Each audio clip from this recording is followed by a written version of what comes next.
straight into the roof of the net. Nice one. Straight down the middle. So a good performance from both teams. Hello and welcome to Firstpost. I'm Rupha Ramani and let's get the show started.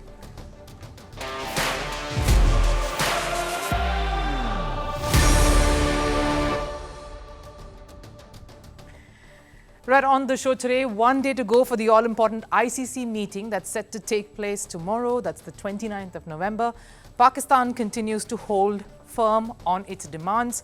PCP holds a press conference that sounded much like a warning, saying ICC better treat them as equals. But with more countries showing concerns of playing in Pakistan, is Champions Trophy's exit imminent?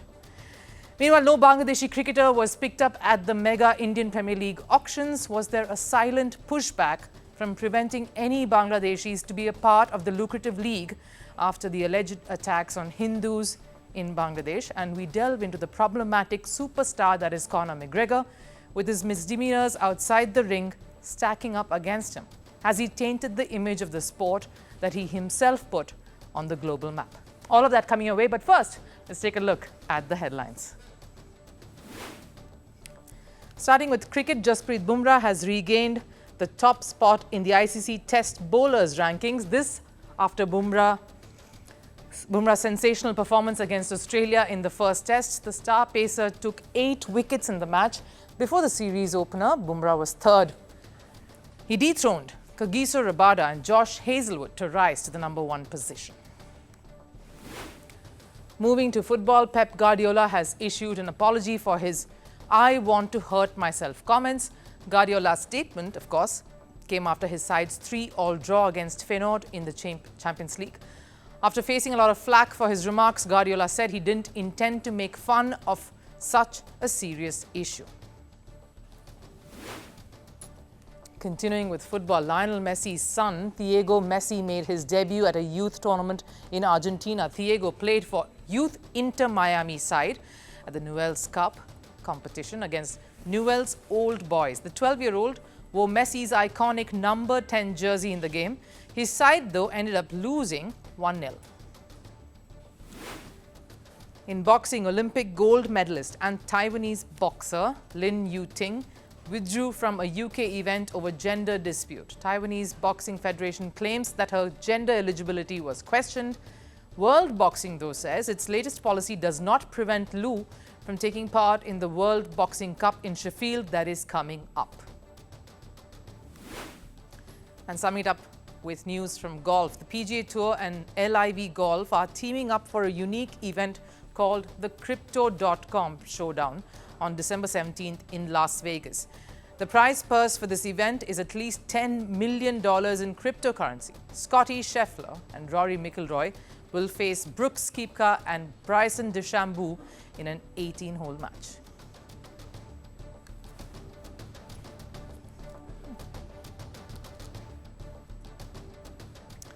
Now, Pakistan playing hardball. No, I'm not referring to the protesters in Pakistan who are rioting or the Pakistani government that has decided to give shoot-at-sight orders on any of the protesters who resort to violence, though this unrest definitely has set the stage on fire ahead of a key meeting that the International Cricket Council is going to have this Friday to decide the fate of the Champions Trophy.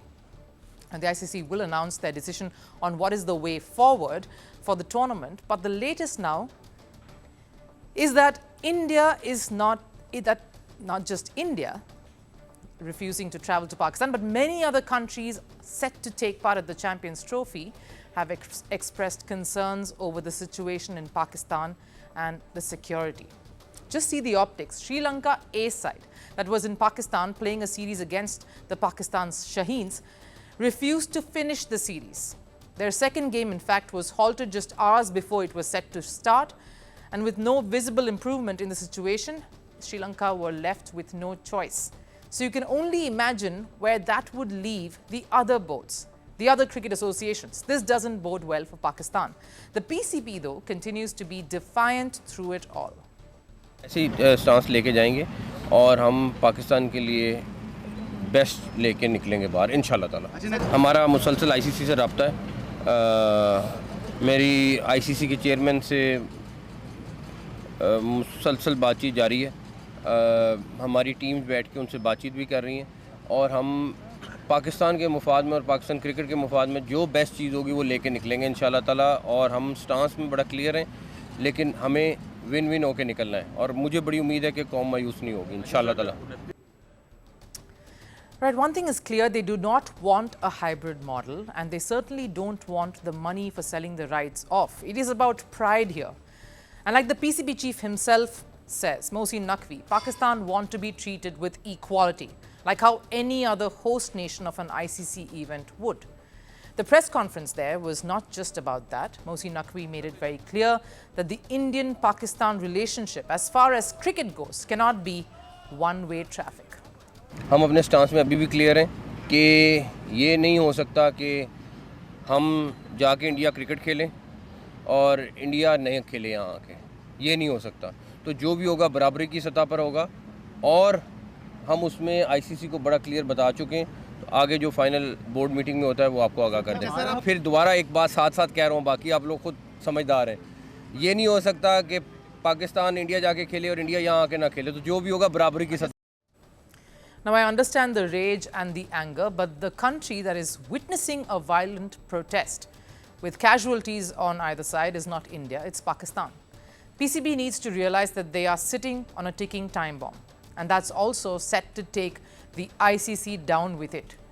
ICC needed to announce the schedule with the dates, with the way the tournaments, the when, the how, the what, on the 11th of November, an event that was called off because India, some days prior to that, had informed the ICC that they would definitely not travel to Pakistan. They hadn't got the clearance from the government. Now, the stakeholders associated with the event needed the dates and the schedule 90 days before the event was set to start off. ICC has now missed that deadline. Broadcasters in particular have been held back from commercially exploiting the event, which involves lining up sponsors, the adverts, promotions, everything that normally comes with a mega ICC event. All of that on hold now because clearly there is no clarity. There is no schedule or official announcement on when the matches will take place, the date exactly, and when all of that will start, which incurs a financial loss and that only the ICC will have to eventually bear. Here's what we're hearing. The event could be moved out of Pakistan entirely, not even a hybrid model. PCB does not wish to entertain either of these two possibilities or scenarios. Just a reminder of how the Champions Trophy works. The teams that finished top 8 at the ODI World Cup that concluded last year have qualified to be a part of the Champions Trophy. If the event goes ahead without India's participation, then Sri Lanka steps in to be the 8th team in place of India. The same Sri Lanka that has pulled out of the remainder of the series that their A side was playing in Pakistan. Now, I understand Pakistan wants to host an ICC event finally after decades, but it looks like this is a battle they will have to lose gracefully or face repercussions of not wanting to succumb to the larger plan.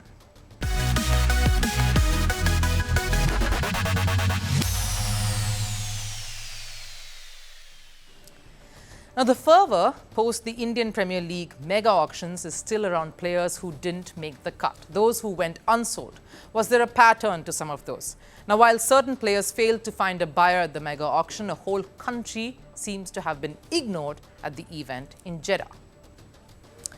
After they forced the exodus of Pakistani players from the league, it seems like it is now the turn of the Bangladeshi cricketers to be sidelined from one of the most lucrative T20 tournaments in the world, at least as far as its 2025 edition goes. 12 Bangladeshi players were shortlisted, but all of them remained unsold.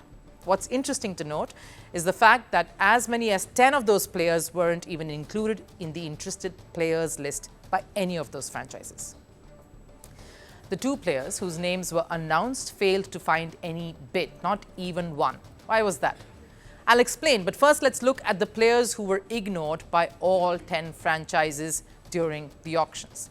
Rishad Hossain rose to prominence after his strong performance at the T20 World Cup 2024. He was the 6th highest wicket taker in the tournament and was named in the interested list by the franchises but failed to find a bidder even for his base price. Bangladeshi star pacer Mustafizur Rahman, who has been a regular fixture at the IPL, failed to attract any bids. Sure, the 22-year-old Rishad Hussain hasn't featured in an IPL, but Mustafizur's omission seems a little too blatant because the 29-year-old was clinical in the Chennai franchise's solid run in 2024. In 9 matches, he picked up 14 wickets. He was their regular in the 11 and was key to his team's fortunes. He had a good season.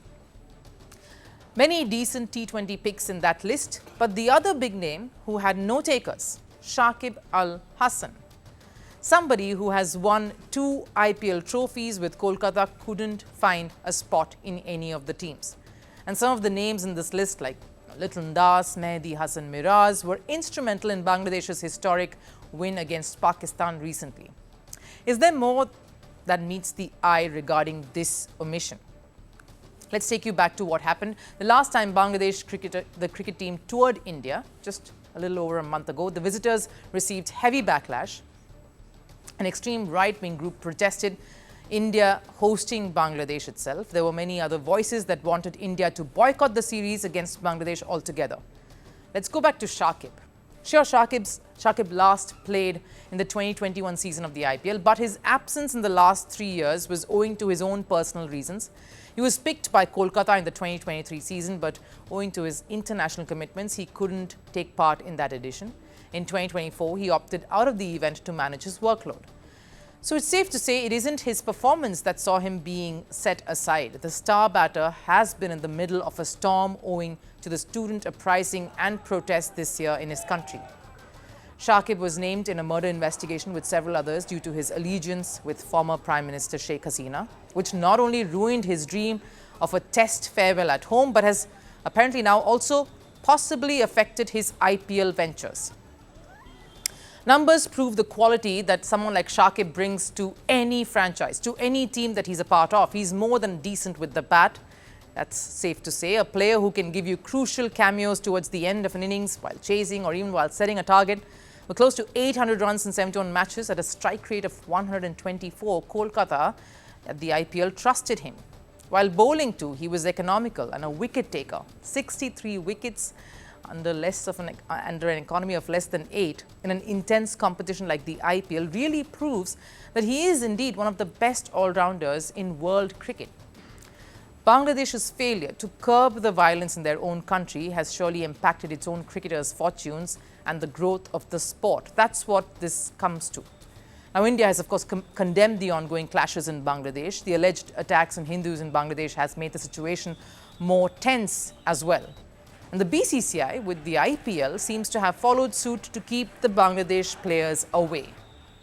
In the past, we have seen how government leanings are mirrored in cricketing matters as well. This time too, BCCI didn't want to take any chances. Take their stance against Pakistan. They have banned the participation of any Pakistani player in the IPL. India doesn't tour Pakistan or invite them for any bilateral ties. They only play Pakistan on neutral venues at mega events. Coming to Bangladesh, the recent home test series came under a lot of scrutiny. There were protests when the Bangladeshi players came over to India to play the test, and when it came to the IPL, even though Bangladeshi players were on the list, no one was picked up. The franchises not wanting to deal with the headache of having a Bangladeshi player come over to India and be a part of their squad. Maybe BCCI wanted to play it safe and avoid any further controversy, and that has only resulted in none of the Bangladesh players being part of an event like the Indian Premier League, a lucrative league that has only benefited young cricketers and the countries that they belong to find and nurture talents. We've seen how it helped Afghani players from being part of the league like the IPL. Despite struggles back home, Afghans went from being challengers to serious contenders on the world stage. So an IPL miss for Bangladeshi players is indeed a massive setback. Franchisees or the BCCI would say it was pure coincidence that maybe the spots had all filled up and these players missed the bus. But maybe this other reason holds true too. After all, how often have we seen sports being used as the perfect platform, the perfect tool, in fact, to make a point that has political ramifications?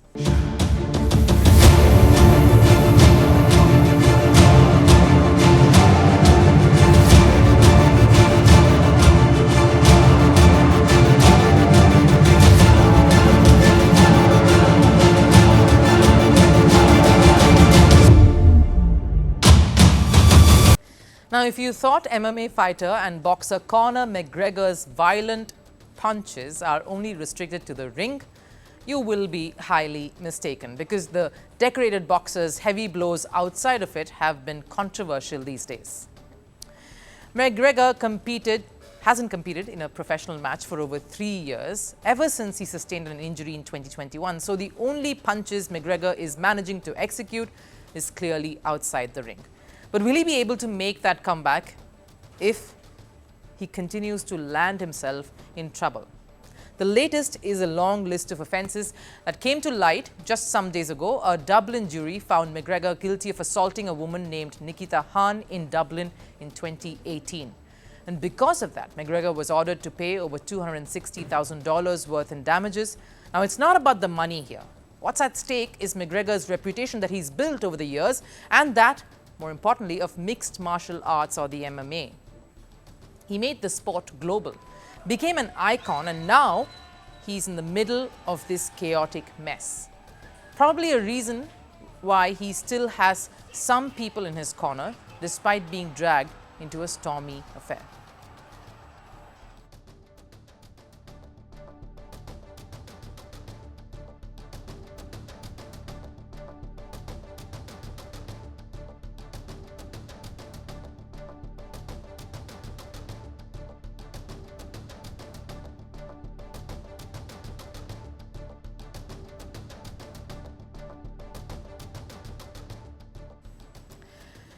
Of course, it doesn't help that the list of people backing McGregor also includes someone like Andrew Tate, who himself is facing legal issues, including charges of human trafficking and rape. McGregor's fiancée, Dee Devlin, has accused the victim, Nikita, of building a false case and tarnishing the fighter's image. Devlin also pointed to CCTV evidence claiming it supported McGregor's innocence. I know I made mistakes. 6 years ago, I should have never responded to her outreaches. That's all on me. As much as I regret it, everything that happened that night was consensual, and all the witnesses present swore to that under oath. I have instructed my legal team to appeal the decision. Of course, all of this doesn't help anyone decide which side the truth really lies with, because there is only one CCTV footage that has gone viral. Though that doesn't have McGregor in it, it allegedly only shows James Lawrence, the other accused in the case. But as of now, the jury has found McGregor guilty of sexually assaulting Nikita Khan. Till McGregor fights this verdict and manages to prove his innocence. But will that change anything for the fighter? Because this isn't the first time McGregor has faced such severe allegations. It all started, of course, with McGregor attacking a bus, that's right. Then came another sexual assault accusation in 2018, but the list, of course, doesn't end here. He punched an old man in an Irish pub in 2019. He even seized and smashed the phone of a fan who tried to take his picture at a Miami beach the same year. He was arrested for criminal mischief and strong-armed robbery, was released a few hours later. And about 3 years ago, famous Italian DJ Francesco Facchinetti accused McGregor of punching him in Rome. There was also an incident in 2022 where a woman claimed McGregor hit her, but she also withdrew her complaint later with no reason. Clearly, all of these acts do not put the fighter in good light. And such episodes have also led to brands cutting off ties with the McGregor name, no longer wanting to associate with the problematic superstar or his brand, which of course has taken a massive hit with all of this. Which is a bit of a shame, because this is a fighter who put MMA on the map. Even today, the first name search engines will throw up when it comes to the sport fighting is Conor McGregor. Because what McGregor is to MMA, Muhammad Ali is to boxing, Michael Schumacher is to Formula One. The list goes on, but you get the picture. And yes, every superstar have had their share of controversies, sure. But these episodes, again, have brought sharp focus on what icons really mean to a sport and, of course, to those who watch and follow it. How what sports persons do outside their professional space could affect fans who have grown up idolizing them. It leaves an impact on a youngster who probably looked up to someone like McGregor all his or her life. And very little can console a fan whose idol has more than just let them down. Time for last serve. Now, India is set to play a two-day warm-up match against Prime Minister's 11 in Canberra ahead of the second test. Yes, we're talking about the Border Gavaskar Trophy, and it's only fair that the Indian team gets to meet the Australian Prime Minister, Anthony Albanese. Take a look.